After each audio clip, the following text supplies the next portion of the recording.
Hello বন্ধুগণ, কেমন আছেন আপনারা সবাই?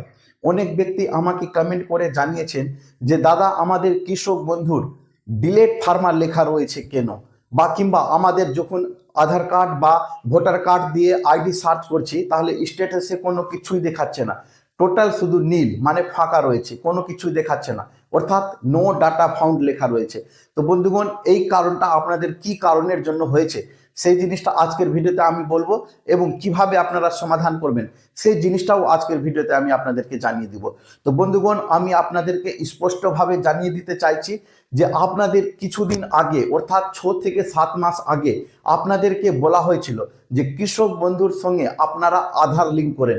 সেই সময় কিন্তু যেসব ব্যক্তিরা কৃষক বন্ধুর আইডির সঙ্গে আধার লিঙ্ক করেনি তাদের এই অবস্থাটা হয়েছে, অর্থাৎ আপনাদের ফার্মার ডিলিট করা হয়েছে কিংবা আপনাদের পুরো ডাটাকেই মুছে ফেলে দেওয়া হয়েছে। তো সুতরাং বন্ধুগণ, আপনাদেরকে আবার থেকে রিঅ্যাপ্লাই করতে হবে, আর সঙ্গে নিয়ে যাবেন আধার, ভোটার, ব্যাংকের বই, পর্চা, আর যদি পুরাতন দলিল থাকে সেটা, এবং 1 কপি ছবি। সেটা নিয়ে গিয়ে আপনারা সোজাসুজি এডিও অফিস চলে যাবেন এবং এডিওকে দেখিয়ে দিবেন সমস্ত ডকুমেন্ট, এবং সেখানেই আবেদন করে দিবেন। তারপরেই আপনাদের কিন্তু 4 থেকে 5 দিনের মধ্যে অ্যাপ্রুভাল হয়ে যাবে, এবং তারপর থেকে আপনারা কিন্তু নতুনভাবে টাকা পেতে আরম্ভ করে দিবেন। ধন্যবাদ।